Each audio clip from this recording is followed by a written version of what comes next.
고린도후서 4장 16절에서 18절까지의 말씀을 가지고 하나님을 진짜 믿으면 낙심하지 않습니다 라는 말씀의 제목으로 은혜를 누리고자 합니다. 오늘 좌우 계신 분들 서로 바라보시고 오늘 이 설교의 제목으로 한번 믿음으로 그렇게 한번 고백하며 그러면 한번 인사합시다. 주 안에서 낙심하지 마세요. 자, 주 안에서 낙심하지 마세요. 예, 할렐루야. 저는 개인적으로 어떤 일을 이렇게 할 때 사람들마다 가지고 있는 그 성향의 차이가 있겠지만 저는 이제 어떻게 일하기를 좋아하는 사람이라면 합리적이고 계획적이고 논리적이고 또 이치와 상식에 맞게끔 일하는 것을 좋아하는 편입니다. 이것이 이제 제 몸에 좀 배어있는 습성이고 또 그렇게 할 때 제가 마음이 좀 불편치 않게 좀 일하는 좀 경향이 있는데요. 그래서 누군가 사람들에게 그 부담 주는 것도 많이 싫어하고 또 무언가 제 말이 혹여나 그 사람들에게 그렇게 들릴 것에 대해서도 은근히 신경을 좀 많이 쓰는 편입니다. 하여튼 저는 그와 같은 사람인데 또 사람들마다 또 각자 일하는 또 사람의 또 성향이 좀 다르겠지만 그런데 저는 그냥 하나를 더합니다. 제가 그렇게 일하기를 좋아하기는 하지만 이것이 저한테 편하고 다른 사람에게 불편을 주지 않는다고 해서 이것이 꼭 성경적이다 라고 얘기할 수는 없다는 거예요. 그렇다고 해서 반대로 생각해서 비합리적이고 비논리적이고 비상식적인 것이 성경적인 것은 아니죠. 지금 그런 얘기를 하는 게 아니라 하나님 그 일을 행하실 때 우리의 의견과 성향을 존중하시기도 하시지만 정말 하나님이 하셨다고 고백할 수밖에 없도록 어떻게 하시는가? 우리의 성향 그 이상으로 주님께서 일하여 주신다는 거예요. 우리는 일할 때 우리가 익숙한 대로 편한 대로 일하고 계획하는 것을 참 좋아합니다. 그런데 이제 만약 우리가 익숙한 대로만 그렇게 나아가면 우리는 어떻게 하냐면 하나님을 절실히 의지하지 않을 거예요. 왜? 그러니까 내가 편한 대로 일을 하더라도 일의 결과가 썩 나쁘지 않을 거라고 그렇게 생각들을 하니까. 여러분, 그래서 하나님을 믿는다는 것은 합리적이다, 계획적이다, 논리적이다. 이게 맞기보다도 어느 곳에 더 가깝냐면 좀 미쳤다. 저 사람 좀 이해되지 않는다. 꼭 그렇게 해야 되나? 정말 그렇게 해야 되나? 어떻게 보면 이런 거와 훨씬 더 가깝습니다. 여러분, 이런 표현들이 현대인들과 지성인들한테는 좀 불편할 수 있어요. 마음에 거부감이 들 수도 있어요. 생각해 보세요. 내가 무언가 이렇게 주님 앞에서 신앙생활 하는데 자꾸 미쳤다고 소리 듣고 네 행동 너무 이해되지 않아. 정말 꼭 그렇게 해야 돼? 라고 한다면 여러분 이 얘기 들었을 때 속 편한 사람이 어디 있겠어요.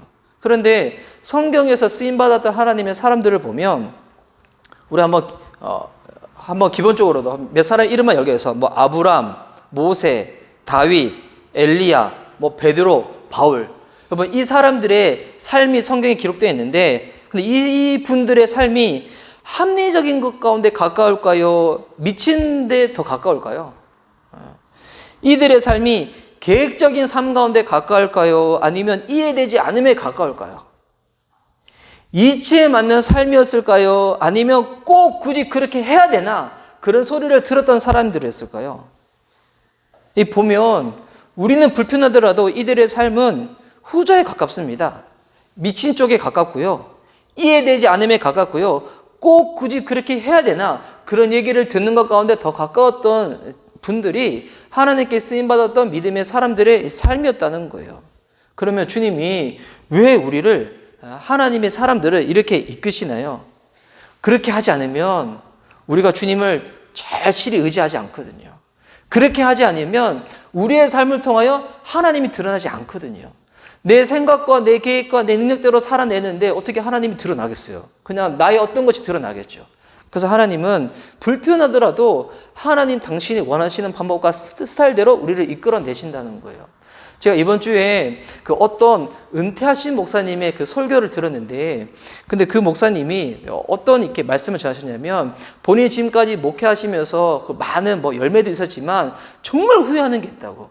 보니까 열매보다도 본인이 너무 후회하는 게 있어서, 후배 목회자님들은 그와 같은 후회를 꼭 안 했으면 좋겠다고. 그래서 남아있는 여생 동안에 자리에만 있으면, 말씀 전하는 기회만 있으면 항상 똑같은 설교 마신다는 거예요. 그분이 뭘 후회하시는가? 그분은 저처럼 약간 그런 성향이었나 봐요. 좀 합리적이고 계획적이고 이치에 맞고 논리적인 걸 좋아하고 어떤 얘기를 했었을 때 성도들이 부담스러워하는 거를 본인도 되게 부담스러워 여겨가지고 그냥 그 정도로 이제 사역을 하셨던 분이신데 섬겼던 교회가 작은 교회도 아니었어요. 그 지방에 어느 정도 규모가 있는 교회였는데 근데 그분은 이런 고백을 하셨어요. 근데 본인은 하나님의 성도들을 양육하고 훈련을 할 때 머리를 키우는 데만 많이 그렇게 했던 것 같다고. 그러다 보니까 막상 하나님이 하시는 큰일 가운데 크게 쓰임받았던 성도들을 만들지 못했던 것 같다고. 그러니까 한 사람이 할 수 있는, 사람이 할 수 있는 최대치의 일은 했는데 하나님이 정말 하셨다라고 나타내는 성도들은 못 만든 것 같다고. 그렇게 막 고백을 하시는 거예요. 그러면서 그 목사님이, 근데 우리 후배 목사님들은 제발 그렇게 사역들 하지 말라고. 정말 하나님이 하셨다고 고백할 수밖에 없는 그와 같은 하나님의 사람들, 그런 교회로 이끌어가 달라고. 막 그렇게 얘기를 하시는데, 근데 그 얘기를 듣는데, 이제 저는, 뭐 지금까지도 사역을 했었지만, 다시금 이제 새로운 시작을 하는 딱 입장에 서서, 그 목사님의 이 설교가 정말 새롭게 들렸어요. 하나님이 저한테 맡기신 양들, 보니까 많은 사람들은, 이 세상들은 이 규모와 사이즈에 많이 매이지만 실제적으로 주님이 원하시는 건 그러지 않아요. 정말 한 사람이 주님 앞에 섰었을 때 그때 후회임 없이 딱 써야 되는데 하나님은 과연 어떤 사람을 기뻐하실까? 그냥 자기가 가지고 있는 계획과 논리와 합리대로 살다가 그렇게 사는 인생이 아니라 주님 보기에 하나님 절실히 의지해가지고 하나님이 아니면 안 된 일을 나타낸 사람을 주님이 원하시지 않겠습니까? 저희는 이 공간에서 함께 예배드리는 저와 여러분의 삶이 그와 같은 삶이 됐으면 좋겠습니다. 할렐루야. 여러분 이거 아멘 잘하셔야 돼요. 예. 아멘 하시면 주님이 들으셨어요. 예. 그럼 주님이 저와 여러분을 너 미쳤네? 어떻게 그렇게 할 수 있네? 이렇게 이끌실 수도 있다는 거예요. 예. 우리가 사람들한테도 나이스하고 하나님한테도 정말 그런 나이스한 존재로 보이면 얼마나 좋겠어요. 그런데 만약에 그렇게 하지 못하고 사람들한테는 나이스한데 하나님 보기에는 나이스하지 못한 거야. 여러분 이거는 정말 안 좋은 거죠. 이건 진짜 최악이죠. 그래서 저는 이랬으면 좋겠어요. 혹여나 만약 세상이 우리를 바라볼 때 저와 여러분이 우리의 삶이 좀 거북하고 불편하게 보인더라도 하나님이 보셨을 때 너 그거 잘했어, 너 훌륭해, 이 얘기를 듣는 하나님의 성도가 되어야 되지 않겠습니까? 이게 대놓고 세상과 다투고 주변과 싸우고 억세게 살아라 뭐 이거 말하는 거 아니라는 것을 여러분 다 아실 거예요. 우리가 그리스도의 성품을 가지고 이 세상에 산다고 할지라도 아무리 온유하고 부드럽게 산다고 할지라도 우리는 근본적으로 이 세상과 다른 게 있잖아요. 세계관이 다르고 가치가 다르고 소망하는 바가 다르기 때문에 아무리 그리스도의 성품으로 산다고 할지라도 도저히 타협할 수 없는 부분들이 생긴다는 거예요. 세상에 살다 보면. 그때 우리가 어떻게 되는가? 그때 우리의 중심과 우리의 삶이 하나님께 기울여져야 한다는 거예요. 여러분 그것이 하나님의 사람들이 하나님의 사람답게 살아내는 모습인 줄 믿습니다. 그래서 우리가 주님 안에서 하나님이 우리를 다루어 가실 때 우리가 익숙해져야 될 것이 있는데 뭐가 익숙해져야 되냐면 불편한 것에 익숙해져야 돼요. 여러분 불편한 거 좋아하는 사람이 어디 있겠어요. 그런데 이 세상 살아갈 때 진짜 하나님 안에서 다름을 받는다면 주님이 나를 하나님의 사람답게 만들어 가실 때 어떤 불편함이 익숙해져야 되는가 보니까 크게 두 가지 불편함인 것 같아요. 내 마음대로 되지 않음에 대한 불편이 있고요. 세상에서 오해받음에 대한 불편이 있어요. 여러분 이 불편에 익숙해져야 돼요. 이 불편을 싫어하고 거부하는 순간부터 우리는 그냥 그 수준에 머물러 있게 되지만 이 불편이 익숙해지는 만큼 하나님의 영광과 능력이 저와 여러분의 삶을 통하여 드러날 줄 믿습니다. 여러분 이 불편이 계속되다 보면 이 불편 가운데 하나님을 바라보지 못하잖아요. 그러면 이제 이게 어떻게 되냐면 이 원망으로 가게 돼요. 불평은 보세요. 나중에 원망하게 돼요. 이게 진짜 웃겨요. 그냥 본인이 본인이 그냥 불만족스러운 건데, 그냥 이것을 딴 사람한테 막 투사를 하는 거예요. 처음에는 사람한테 원망했다가, 결국 이 원망이 누구까지 가냐면, 하나님께도 원망이 확 올라가게 돼 있어요. 근데 이 원망이 깊어지잖아요? 그럼 나중에 어떻게 되냐면, 이 자기를 향해서 자포자기하게 돼요. 야, 나 같은 게 무슨 하나님의 사람이냐. 난 안 돼. 그러면서 뭐로 쫙 이어지냐면 낙심으로 이어진다는 거예요. 저도 이제 최근에 뭐 이렇게 아시는 분은 다 아시지만 제가 계획했던 바가 수정이 되면서 처음에는 순간 약간 제 안에 원망이 있었어요. 그래도 저는 하나님에 대한 원망은 없어. 이게 참 이게 다름을 봐서 그런지 몰라도 순간 원망이 오다가 근데 이 원망을 잘 다루지 못했을 때 와 제가 순간 느꼈어요. 와 이거 가운데 진짜 이렇게 빠져가지고 이게 진짜 자포자기하게 되고 낙심하게 되는구나. 근데 그때 진짜 주님께서 불쑥 깨닫게 해주신 게 있는데 그게 뭐냐면 지난주도 제가 기도 제목에 한번 나눴었지만 하나님은 정말 내가 기뻐하는 걸 원하는데 마귀는 정말 내가 기뻐하지 않는 걸 원하구나. 여러분 우리가 기뻐할 때 이 기쁨이 나중에는 어떤 기쁨으로 이어지냐면 처음에는 와 하나님이 내게 주신 은사와 재능을 내가 마음껏 주님에서 쓰임받을 수 있구나 이것을 기뻐하다가 나중에는 이 기쁨이 여러분 기쁨도 성숙한 기쁨이 있어요. 성숙한 기쁨은 뭐냐면 나중에는 하나님 그분을 기뻐하게 돼 있어요. 내가 내 안에 있는 은사, 재능, 이웃을 별개로 해서 하나님 한 분만 기뻐하는 그 기쁨으로 나갈 수 있는 거. 여러분 그러기 위해서 우리는 뭐를 경계해야 되냐면 낙심을 경계해야 돼요. 우리가 지금까지 살아왔던 우리의 인생을 쭉 뒤돌아보면 짧은 인생이었지만 저도 그런 것 같아요. 하나님은 절대로 저를 나쁘게 하신 적이 없으셨어요. 오히려 주님 안에서 정말 제대로 된 믿음의 사람이 될 수 있도록 오히려 좋게 하셨으면 더 좋게 하셨지 한 번도 나쁘게 한 적이 없는데 근데 우리는 과거에 하나님이 행하신 그것을 기억하지 못하고 지금의 그 순간 가운데 마음이 뺏겨 버려가지고 자꾸 낙심하고 절망 가운데 빠져버릴 때가 많다는 거예요. 우리가 주님의 큰 그림을 봐야 됩니다. 지금 있는 어려움, 지금 막혀있는 것들이 여러분 결코 어려움과 막힘으로 끝나지 않습니다. 주님이 그것을 통해서 불편하다고 할지라도 믿음으로 나아갈 때 하나님 앞에 쓰임받을 수 있는 주님의 그릇으로 저와 여러분을 빚어내실 줄 믿습니다.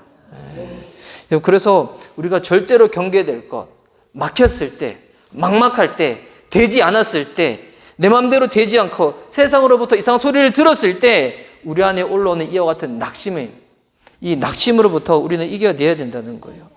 그래서 오늘 이 성경의 본문에도 뭐라고 이렇게 고백하고 있냐면 그러므로 우리가 낙심하지 아니하노니 이 글 보면 이렇게 반문이 들 수 있죠. 아이고 사람인데 어떻게 사람이 낙심하지 않을 수 있어. 감정도 있고 내가 되지 않을 때 기분 나쁠 수도 있고 속이 쓰릴 수도 있는 거지. 근데 여러분 여기서 낙심하지 않는다는 것은 예수님 믿는 그리스도인이 감정이 다 사라져가지고 낙심하지 않는다. 난 그런 느낌, 그런 감정 전혀 안 느낀다. 난 로봇가 돼버렸다. 이게 아니라 여기서 낙심하지 않는 것은 뭐냐면 예수님 안 믿는 사람과 예수님 믿는 사람들의 이 낙심의 종류가 다르다는 거예요. 여러분 예수님 믿는 사람도 낙심할 수가 있어요. 근데 예수님 믿는 사람이 해야 될 낙심이 있고 예수님 안 믿는 사람들이 경험하는 낙심은 이 종류 자체가 다르다는 겁니다. 여러분 예수님 안 믿는 사람들은 뭐를 두고 낙심하냐면 16절 말씀해 보면 그러므로 우리가 낙심하지 아니하노니 우리의 겉사람은 낡아지나 우리의 속사람은 날로 새로워지도다. 예수님 안 믿는 인생은 뭐로 인해서 낙심하냐면 겉사람이 낡아지는 것으로 인해서 낙심한다는 거예요. 그런데 예수님 믿는 우리는 어떤 존재인가? 속사람이 날로 새로워지는데 우리가 해야 될 낙심이 있다면 내 속사람이 날로 새로워져야 되는데 새로워지지 않는 것 때문에는 마음에 불만이 생겨야 된다는 거예요. 우리가 안 믿는 사람처럼 겉사람이 낡고 늙고 추해지는 것 이런 것 때문에 낙심해지면 안 된다는 거예요. 여기서 겉사람이 뭘까요? 겉사람은 눈에 보이는 모든 것을 말합니다. 뭐 외모, 건강, 학벌, 재산, 인기, 명예. 지금은 반짝 그것이 좋아졌지만 시간 지나면 언젠가 다 사라질 것도 있잖아요. 이게 겉사람에 속한 겁니다.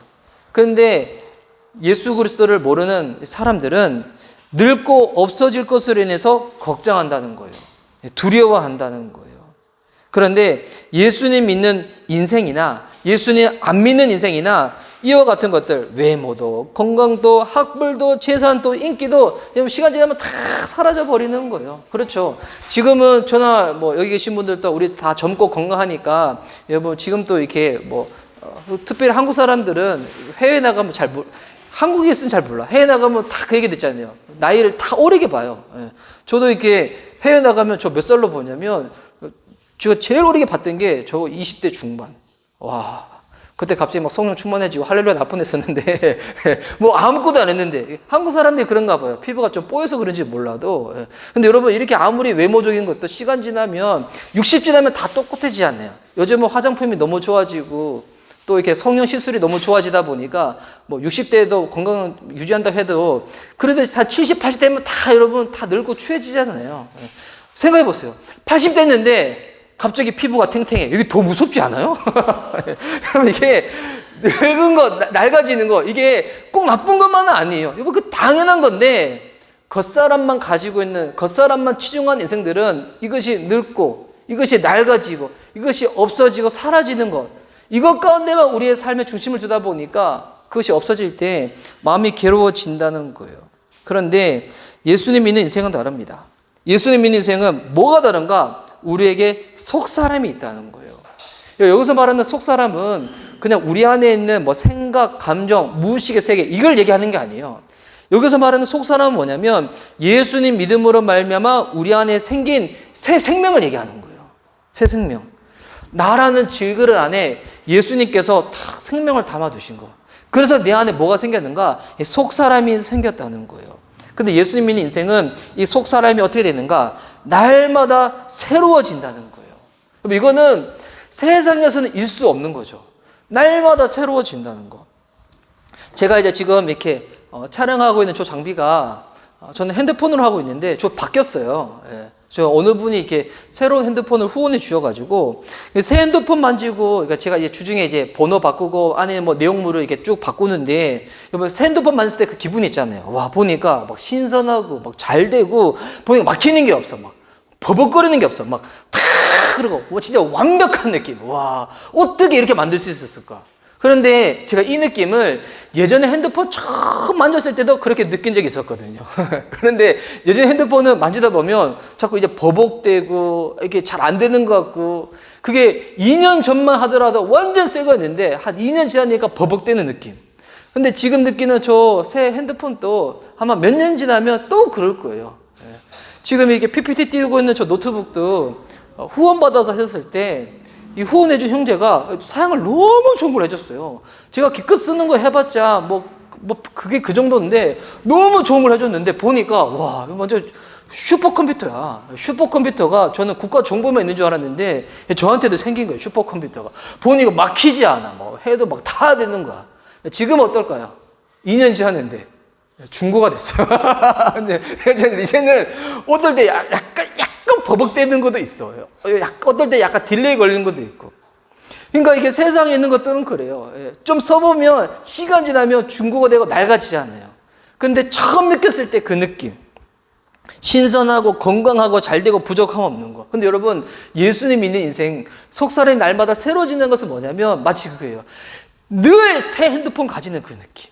늘 새 노트북 가지는 그 느낌. 보니까 완벽해. 막힘이 없어. 늘 기쁨이 충만한 그 느낌들. 여러분 예수님 믿는 인생이 이와 같은 인생이 되어야 한다는 것입니다. 여러분 그래서 우리가 신앙생활 할 때 제가 최근에 이제 그런 얘기를 몇 번 나눴었는데 우리가 신앙생활 할 때 우리를 이끌어가는 그 내용들을 보면 크게 그 안에 뭐가 담겨 있냐면 세 가지 것들이 담겨져 있어요. 이 세 가지 것들이 뭐냐면 첫 번째는 예수님 믿음으로 말미암아 우리 안에 생긴 그 기쁨이 있어요. 구원의 감격으로 생긴 그 기쁨이 있어요. 쓰임받는 그 기쁨이 있거든요. 우리가 그 기쁨으로 처음에 신앙생활 쭉 합니다. 근데 이 기쁨의 신앙생활 할 때, 신앙생활도 늘 일주일 동안 보면 반복되는 거잖아요. 루틴이 돼요. 그래서 우리는 이번 주도 예배 드렸고, 지난주도 예배 드렸고, 여러분 다음 주도 예배 드릴 거예요. 다음 주도 똑같은 이 공간에서, 똑같은 설교자를 통해서 똑같은 말씀을 듣고, 똑같이 우리 살아계신 하나님께 예배 드릴 거예요. 그래서 기쁨으로 신앙생활을 하고 이제 그 안에 뭐가 들어가냐면 이제 루틴화된 습관이 들어갑니다. 그러다가 우리가 주님 앞에서 신앙생활을 하다가 봉사도 하게 되고 사명도 발견하게 되다가 이제 뭐가 생기냐면 의무감이 생겨요. 책임감이 생겨요. 하나님이 내게 허락되어진 그 봉사와 사명을 내가 감당해야 되겠다. 이 세 가지 요소가 우리 신앙 안에 담겨져 있는데 여러분 이 세 가지 요소 중에서 제일 중요한 건 뭘까요? 제일 중요한 거. 이거 다 중요한 거예요. 이게 성경에도 다 언급되어 있는 거예요. 항상 기뻐하라는 것도 그렇고, 마지막 때가 되면 모이기를 패하는 자들의 모이기를 패하는 자들의 습관처럼 하지 말라. 모이는 습관을 가지라고. 그리고 책임과 의무감도 이것을 위하여 사도 바울은 내가 주 예수께 받은 사명을 위하여 내 생명까지도 귀한 것으로 여기지 않는다고. 이게 성경에 다 언급되어 있는 건 하겠지만 이 세 개 중에서 제일 중요한 건 뭘까요? 제일 중요한 거. 이거는 그렇게 생각하면 돼요. 무엇으로부터 시작되었는가? 근데 봤었을 때는 구원의 감격이거든요. 예수님 믿는 기쁨이거든요. 그래서 루틴화된 거, 책임감, 의무감도 중요하지만 이 세 개 중에서 그래도 딱 하나만 제일 중요한 걸 딱 고른다 한다면 여러분 기쁨입니다. 만약 여러분 기쁨이 빠지는 순간부터 이제 내 몸에는 배언이 있어. 습관이 예배 드리는 게. 예배는 드려. 그리고 내가 무언가 맞는 일이 있는데 근데 이게 하는데 기쁨 빠지고 책임감 때문에 해. 의무감 때문에 해. 근데 이렇게 계속 몇 주만 반복돼. 그럼 나중에 어떻게 될까요? 하면서 그 신앙은 율법화가 되고 나중에 스스로 속아요. 내가 하나님 보고 예배 드리러 왔나? 아니면 사람 때문에 왔나? 내가 무슨 일하러 왔나? 이게 하게 돼요. 그래서 여러분 제일 중요한 뭐냐면 우리 안에 기쁨을 잃지 않는 겁니다. 빼앗기지 않는 것입니다. 여러분 지금은 우리가 함께 이 공간에서 예배를 드릴 때 모든 것이 다 신선해 보이고 다 좋아 보입니다. 근데 여러분 이제 시간 지나면 공간도 그렇고요. 관계도 그렇고요. 여러분 그것이 늙어가요. 이 공간이 언제나 이렇게 깨끗하지는 않겠죠. 관계도 여러분 언제나 늘 그렇게 신선하지 않습니다. 그런데 우리가 절대 놓치지 말아야 될 것이 있어요. 우리가 예배드리는 하드웨어적인 것들, 우리의 관계도 깊어지면서 그렇게 여러 가지 것들로 이제는 익숙해지는 그 모양이 생기겠지만 절대 잊지 말아야 될 것. 속 사람이 새로워지는 것. 우리 공동체가 절대 놓치지 말아야 될 것. 우리 속 사람이 새로워지는 것. 여러분, 딴 거는 다 늙고 다 그렇게 된다 할지라도 여러분 이것만큼만 빼앗기면 안 된다는 거예요. 여러분 오늘 그래서 기도 시간에도 여러분 결단하면 기도하시기 바랍니다. 하나님, 제가 다른 것은 내가 놓친다고 할지라도 내 속 사람이 날마다 새로워지는 것, 이것 가운데는 내 마음이 식지 않도록 나를 붙잡아 달라고. 겉사람에 추정하는 인생은 낙심이 오는 것을 피할 수가 없습니다. 그래서 요즘 이렇게 교회를 선택하시는 분들 중에서도 나의 속사람이 날마다 새로워지는 것 가운데 기준을 두기보다도 이게 어쩔 수 없어요. 그냥 눈에 보이는 것 가운데 뺏기다 보니까 제가 예전에 대학 때 미술의 이해라는 선택 교양을 이렇게 들은 적이 있었거든요. 근데 그 교수님은 예수님 안 믿는 교수님이었던 것 같아요. 근데 그 교수님이 이제 갑자기 미술사를 공부하다 보면 이렇게 기독교 관련된 것도 얘기하잖아요. 근데 그 교수님이 갑자기 수없이 이런 얘기하는 거예요. 교회 중에서 건물 번듯하게 짓지 못하고 상가나 지하에 있는 교회들은 나 그런 교회들 사라졌으면 좋겠다고 이런 얘기를 하시는 거예요, 교수님이. 그때는 제가 뭐 신앙이 깊었던 게 아니라 가지고 그냥 듣고 흘러버렸는데, 그러면서 그렇구나. 그냥 이렇게 미술하시는 분들, 또 신앙 없으신 분들은 그냥 눈에 보이는 하드웨어가 반듯하지 못하면 이것 때문에도 영향을 많이 받을 수 있겠구나. 그래서 교회를 처음 다니시는 분들은 눈에 보이는 그런 것들이 좀 채워지지 않았을 때 마음이 충족하면서 사라질 수도 있겠구나 생각을 할 수는 있는데, 근데 여러분 더 중요한 본질은 뭐겠습니까? 그런 것들은 일 수도 있고 없을 수도 있는 거겠지만 제일 중요한 거, 내 속 사람이 새로워지는 거. 이것 가운데 우리의 마음이 식어버리면 안 된다는 것입니다. 그래서 우리가 낙심하지 말아야 될 또 다른 이유에 대해서 성경을 또 얘기해 주고 있는데요. 17절에 나와 있습니다. 17절 말씀 제가 한번 읽어드릴게요. 우리가 잠시 받는 환난에 경한 것이 지극히 크고 영원한 영광에 중한 것을 우리에게 이루게 함이니. 자, 17절 말씀에 보면 지금 중요한 두 단어가 나와요. 대조가 되는 두 단어. 하나는 환난이고요. 하나는 영광입니다. 환난과 영광. 속 사람에 추정하는 인생은 겉사람을 전부로 여기는 이 세상 가운데 살 때 우리는 뭐를 경험하게 되냐면 환난을 경험하게 되어 있습니다. 그 여러분 이렇게 예수님 잘 믿으시는 여러분들 이번 한 주간 사실 때 많이 어려우셨죠? 많이 어려우셨나 봐요. 많이 어려우셨죠? 그 어려움이 겉사람이 추정하다가 어렸던 것이 아니라 속사람이 추정하다가 겉사람이 전부로 여기는 이 세상에 살아갈 때 당하는 어려움이라면 내가 진짜 예수님 잘 믿겠구나. 여러분 이렇게 기뻐하시면 됩니다.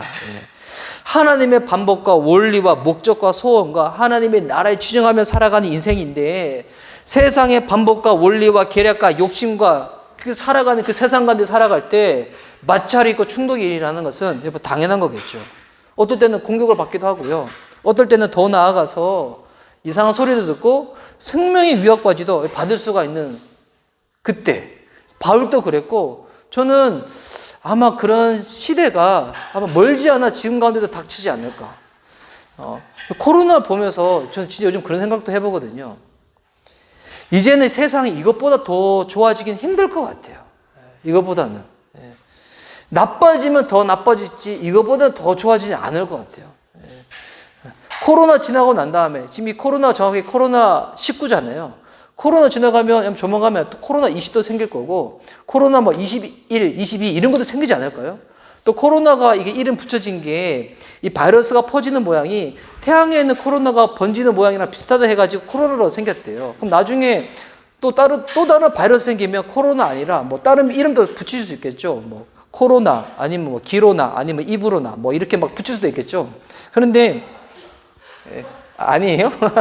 근데 저는 최근에 그런 얘기도 들었어요. 어떤 분은 코로나를 보면서 또 뭐를 이렇게 예측하냐면 이제 코로나를 대응할 때 한 나라 한 정부가 대응하지 못하니까 범세계적으로 여러 나라가 여러 정부가 이것을 대응하기 위해 가지고 단 하나의 이렇게 독립된 세계 정부를 세우겠다는 거예요. 그래가지고 이 사람들한테 이 코로나가 생겼는데 백신을 줄 때 이 사람이 백신을 맞은지 안 맞은지 확인을 못하니까 백신을 맞은지 안 맞은지 확인할 수 있도록 이것을 이 전자 등록증이나 칩 같은 거를 준다고. 그래서 그렇게 또 예측하시는 분들도 계시더군요. 들으면서 그럴라나. 근데 저는 그냥 듣고 흘러버렸는데 여튼 보니까 여러분 이 세상이 나빠지면 더 나빠질지 지금보다 더 좋아지지 않습니다. 그게 무슨 말인가? 믿는 자들 가운데 당할 환난과 어려움은 이제는 더 많아졌지 더 줄어들지는 않는다는 거예요. 이때 하나님 방법, 하나님의 원리, 그 목적, 소원, 주님의 나라에 마음을 두고 살아가는 인생들, 우리에게는 이제 환난은 피할 수 없는 게 돼버려요. 근데 여러분 이 환난은 끝이 아닙니다. 환난이라는 이 도로를 타고 쭉 가다 보면 이어지는 그 다음 도로가 있는데 그 도로가 뭐냐면 바로 영광이라는 도로라는 겁니다. 그래서 여러분 이 환난 앞에 무슨 수식어가 붙어 있냐면 잠시 받는이라고 붙어 있어요. 잠시 받는 환난. 근데 여러분 영광이라는 그 단어 앞에는 뭐가 붙어 있나요? 영원한이라는 단어가 붙어 있어요. 영원한. 그래서 환난이 끝이 아니라 환난 이후에 하나님 주시는 그 영원한 영광이 있는 사람들은 그 환난을 여러분 이겨내며 걸어나갈 수가 있다는 겁니다. 그래서 환난과 영광이 비교되어질 때 하나님 안에서 속사람이 강건해지는 것, 이것에 마음을 두고 나가는 사람들은 이 환난을 대할 때 이제 어떻게 대하는가? 와, 저는 이 표현을 보고 너무 이렇게 좋았는데 보니까 환난에 경한 것. 환난은 뭐라 나와 있냐면 이 쉬운 성경 보면 더 쉽게 나와 있는데 가벼운 환난. 그런데 보니까 반면 영광은 뭐라 나와 있냐면 영원한 영광에 중한 것. 이게 무슨 말이냐면 한량없이 큰 영광이거든요. 마음을 두는 게 다른 거예요. 환난이 쉽지는 않죠. 환난 어렵습니다. 괴롭죠. 근데 환난을 대할 때 내 마음의 태도는 뭐게 되었는가? 장차 하나님께서 내게 허락할 그 영광과 기쁨에 비하면 이것은 지극히 너무도 작은 것이다. 하나님 주신 이 영광은 너무나 큰 것이다. 이렇게 대하며 주님께 나아간다는 것입니다. 감정이 왔다 갔다 하는 시간을 거치면서도 우리가 순간 잊지 말아야 될 것은 뭐냐면 내 감정에 매여가지고 환난이 전부 다 환난이 너무 어렵다 이것이 아니라 하나님의 영광을 바라보며 나아가야 된다는 거예요.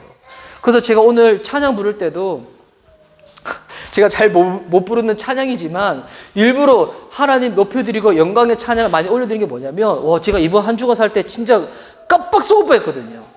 하나님 내 안에 갇혀가지고 하나님이 나를 만드신 그 목적이 있는데 그 목적에 관심을 두기보다도 내가 내 지금 당하는 이 어려움과 이 마음의 어려움부터 어떻게 하면 빨리 나올 수 있을까? 그러니까 지극히 나라는 사람은 다 갇혀버리는 거죠. 근데 이때 눈이 확 가려지는 거예요. 뭐가 가려지는가? 하나님이 나를 왜 만드셨는데, 하나님 나를 왜 부르셨는데, 우리가 여기서 예배를 왜 드리는데, 그냥 단순히 환난, 내 안에 매여 있는 거 이거 벗어나기 위하여 우리가 이 시간 예배 드리는 것이 아니라 하나님 우리를 지으신 목적대로 영광을 돌리기 위하여 예배를 드리는 것이고, 그렇게 주님께서 우리를 이끄시는 것인데, 와, 나라는 사람 안에 갇혀서 눈이 다 갇혀버리면 우리가 그것을 바라보지 못하게 되는 것이구나. 여러분, 이게 보니까 교회도 마찬가지인 것 같아요. 교회도 자기 교회 안에만 맺혀 있는 교회는 대한민국을 보지 못하고요, 열방을 보지 못하게 돼요. 그렇게 이제 목회를 하다 보면 어떻게 되냐면, 한국 교회가 잘 되지 않더라도 그냥 내 하나 교회가 잘 되면 그냥 뭐 만사, 그냥 땡이다. 뭐 이거는 틀린 거잖아요. 제가 어느 목사님의 메시지를 들었는데, 그 목사님은 큰 교회를 하세요. 근데 그 목사님은 처음에 개척하시자마자 큰 교회에서 부목사님으로서 워낙 또 사역을 잘했던 분이셔가지고, 개척하셨을 때 처음에 한 30명 정도가 이렇게 딱 이렇게 분리 개척되셨는데, 그러고 나서 몇 년이 안 돼가지고 뭐 몇천 명이 되고 지금 뭐 몇몇 명 교회가 되셨거든요. 근데 그분은 본인 교회가 부흥한 거 하나도 안 기쁘시대요. 진짜 그 얘기하는데 막 울분을 토하시면서 우시면서 그 얘기를 하시는 거예요. 왜? 내 교회 하나 부흥하면 뭐 하냐고. 지금 한국 교회가 다 침체해가지고 지금 100개 교회가 개척되면 130교회가 지금 교회 문 닫고 있는 시점인데, 내 교회 하나 부흥하는 게 뭐가 기쁜 일이냐고. 그렇게 막 고백을 하시는데, 와, 그걸 보면서 제가 참 그분 안에 마음에 담겨져 있는 하나님 나라를 바라보는 그 공심함이 확 느껴졌거든요. 와, 그래서 잊지 말아야 될 거, 저도 스스로 다짐하는 게, 대한민국에서 주회종으로 부름받았다면 단순히 이것은 내가 목회하는 목영지가 있지만, 더 나아가서 대한민국 교회에 대해서도 늘 생각해야 되고 마음을 둬야 되는구나. 더 나아가서 우주적 교회 가운데서 하나님이 우리를 주님의 종, 주님의 성도로 불렀더라면 우리는 무엇 가운데도 마음을 둬야 되는가? 내 하나의 교회뿐만이 아니라 대한민국 교회, 더 나아가서 열방까지 바라볼 수 있는 그 눈이 활짝 열리는 것이 당연한 하나님의 사람으로서 나가야 될 길이라는 것입니다. 예수님 믿는 게 그냥 나 혼자 잘 먹고 잘 살기 위해서 믿는 게 아니잖아요. 근데 여러분, 낙심에 갇히게 되면 어떻게 되냐면, 자기의 감정과 억울한 마음에 갇혀가지고 뭐 영광이고 막 이거 좀 심한 표현이에요. 영광이고 나발이고 없이 그냥 내 사정에 매어가지고, 하나님 빨리 좀 이것 좀 풀어주세요. 나 좀 죽을 것 같아요. 막 이것 가운데 마음 빼앗기게 된다는 거예요. 근데 여러분, 잊지 마셔야 됩니다. 저와 여러분은 그 정도로 사는 정도로 주님께서 우리를 만드시지 않았다는 거예요. 하나님이 저와 여러분을 통하여 영광을 거두시기를 원하십니다. 저와 여러분을 통하여 우리가 거하고 있는 그 가정뿐만이 아니라 이 대한민국이 열방이 회복되어지기를 원하실 줄 믿습니다. 그래서 우리는 결단코 낙심하지 말아야 되는데, 그래서 마지막으로 이 사도 바울은 고린도에 있는 교회에 이 편지를 보내면서 마지막으로 당부하는 메시지가 있습니다. 근데 오늘 당부하는 이 메시지의 내용을 하나님이 저와 여러분이 주시는 메시지로 받았으면 좋겠습니다. 이 18절 말씀인데요. 이 18절 말씀을 우리 다 함께 한 목소리로 우리 한번 읽도록 하겠습니다. 자, 18절. 자, 시작. 우리가 주목하는 것은 보이는 것이 아니요 보이지 않는 것이니, 보이는 것은 잠깐이요 보이지 않는 것은 영원함이라. 아멘. 여러분, 우리가 주목해야 될 것이 있다는 거예요. 주목해야 될 것. 이게 뭐냐면 보이는 것이 아니라 보이지 않는 것입니다. 이 보이는 것 계속 이어져서 말하고 있지만, 보이는 것은 겉사람에 치중하는 인생들의 가치들, 눈에 보이는 것들, 당장 손에 잡히는 것들, 그냥 당장 내가 누릴 수 있는 것들, 이것은 보이는 것이지만 보이지 않는 것이 있죠. 보이지 않는 것은 지금 당장은 보이지 않습니다. 손에도 안 붙잡혀요. 그래서 누군가한테 이야기하면 그 사람들도 느끼지 못하는 거. 우리가 예수님 안 믿는 사람들한테 영생을 얘기하고 구원을 얘기하고 천국을 얘기하고 하나님 나라 얘기하면 눈에 안 보이잖아요. 잡히지 않잖아요. 그럴 때 사람들은 무시하기도 하고 콧방귀 끼면서 우습게 여기기도 하겠지만, 근데 여러분, 그것은 영원한 것입니다. 우리는 늘 우리의 믿음의 눈을 어디에 둬야 되는가? 삶의 중심을 어디에 둬야 되는가? 보이는 것은 잠깐이요 보이지 않는 것은 영원함이니라. 보이지 않는 것을 위해서 우리가 시간을 드린다고 할지라도 왜 시간을 드리는 것인가? 보이지 않는 것을 위해 가지고. 그래서 저는 제가 운동하는 것 중에 전 수영하는 걸 좋아하는데, 전 수영하면서도 단순히 건강이 아니라 저 수영하면서도 기도할 때가 있거든요. 그 이제 어느 정도 실력이 되면 이제는 빨리빨리 해야 된다. 숨 이게 아니라 이제 하면서 수영하면서 기도하거든요. 주님, 제가 건강해져서 주의 사역을 위하여 더 쓰임받고 싶습니다. 팍팍 해가지고 막 이렇게 잠수 확 해버려. 와, 할렐루야. 그래서 우리가 직장을 가지는 것도 단순히 보이는 것을 위해서 직장을 가지는 게 아니죠. 왜 직장을 가지고 일을 하는 거겠습니까? 보이지 않는 것, 그것을 위하여 이 땅을 살아가야 되다 보니까 보이지 않는 것 가운데 그냥 발판을 삼아서 나가는 것이겠지요. 그래서 이거는 제가 이제 엊그저께 스승의 날에도 이렇게 몇몇 분들이 연락을 주시고, 이제 어느 자매님이 저한테 직접 찾아오셔가지고, 이렇게 꽃을 전달해 주신 자매님이 있는데, 근데 그 꽃이, 저기는 저 꽃이거든요. 였는데, 그래서 제가 이제 그 자매님한테는 그랬는데, 저 꽃이 시들 때까지 기도하겠다고. 근데 알고 봤더니 저게 생화가 아니라 조화라고 그래가지고, 계속 기도하게 생겼어요. 근데 그 자매님이 만나서, 전 듣고 되게 이제, 참 제가 위로도 받고 참 은혜도 받았는데, 스승의 날 때 제가 첫 번째 생각했던 사람이 저였대요. 주여, 제가 뭐라고 했는데, 근데 이제 그 자매님이 올해 12월 달에 결혼을 한대요. 결혼하는데, 근데 어떤 형제님과 결혼하냐고 물어봤더니, 근데 그 자매가 먼저 얘기하는 게, 정말 착하고 순수하고 신앙생활 잘하려고 한다고, 이렇게. 제 외모 안 물어, 저는 이제 어떻게 생겨서 이렇게 안 물어봤는데, 그 자매님이 먼저 얘기하는 거예요. 정말 사람이 착하고 순수하고 댐댐이가 좋다고. 그러면서 나중에는 이제 사진도 보여줬어요. 사진도 잘 보여줬는데 사진 찾는 시간이 되게 오래 걸렸어요. 이렇게. 그나마 이쁘게 잘 나온 사진 찾는다고 되게 오래 걸렸었는데, 근데 그 보면서 어떤 생각이 들었냐면, 와, 맞아. 보이지 않는 것 가운데서 마음에 중심을 두는 사람들은 여러분 사람 만날 때도 달라요. 사람 만날 때도. 그렇다고 해서 외모를 포기해라, 이건 아니지만, 외모도 중요하지만 외모보다 훨씬 더 중요한 것을 바라보면서 사람도 택하고요, 직장도 택하고요, 그 내 삶의 그 모든 것 가운데 기준을 두고 나가게 된다는 것입니다. 저는 여기 계신 분들이 속 사람이 정말 충만하고 건강한 사람들 만날 수 있기를 예수님으로 축복합니다. 목사님, 저는 이미 만난 사람이 있는데 어떻게 할까요? 그 사람이 그런 사람 될 줄 믿습니다. 네. 여러분, 우리 주변에 둘러싸여 있는 것들은 우리의 속 사람보다도 겉 사람이 충하게 만드는 거겠지만, 여러분, 우리는 절대 속지 맙시다. 절대 낙심하지 맙시다. 여러분, 건물은 화려한데 그 건물 속에 딱 들어갔더니 공사가 안 돼 있어가지고 비어있는 건물이다. 여러분, 그 건물 뭐 쓰겠어요? 그런데 마치 우리가 지금 예배드리는 이 공간처럼, 저는 몰랐는데 이 공간 이제 그 건물주 되시는 분을 제가 이번 주에 처음 만났거든요. 물어봤어요. 여기 건물이 한 30년, 40년 됐대요. 그런데 우리가 드리는 요 안에는 대학 깨끗하게 잘 돼 있잖아요. 이 보면서 저 오늘 딱 들어오면서 생각했어요. 야, 맞아. 이런 속 사람이 돼야 돼. 겉에 봤을 때는 되게 낡아 보여. 주차도 되게 불편해. 그런데 막상 딱 들어왔을 때는 아늑하고 막 기도하고 싶고 주님 만나고 싶은 그런 공간. 우리의 속 사람이 그렇게 돼야 되지 않겠습니까? 겉은 너무나 화려해. 화려한데 안에 딱 들어갔더니 낡고 낡아 빠져가지고 아무것도 못하는 그런 공간이 아니라, 겉은 조금 낡아서 보기에 좀 흠물 것이 없다고 할지라도 그 속은 확 차있고 너무나 아름다워서 그 사람 만나면 위로받고 내가 채워질 것 같고, 막 그 사람 만남으로 말미암아가지고 만날 때마다 막 기대되는 그런 사람들. 하나님은 저와 여러분은 그런 사람으로 만들어주실 줄 믿습니다. 그런 속이 가득 찬 사람들이 모여있는 그곳 가운데 하나님의 임재가 충만하겠죠. 교회의 영광, 예배의 영광은 그와 같은 사람들을 통하여 나타나지 않겠습니까? 저는 저희 공동체가 그와 같은 공동체가 됐으면 좋겠습니다. 겉사람이 아니라 속사람이 충만해져서 우리가 모여있는 그것 가운데 하나님의 임재가 충만하고 예배의 영광이 있고 교회의 영광이 있고 주님이 기쁨이 있는 그와 같은 공간, 그렇게 살아낼 수 있는, 그렇게 속사람을 강건해질 수 있는 저와 여러분 될 수 있기를 예수님의 이름으로 축복하는 바입니다.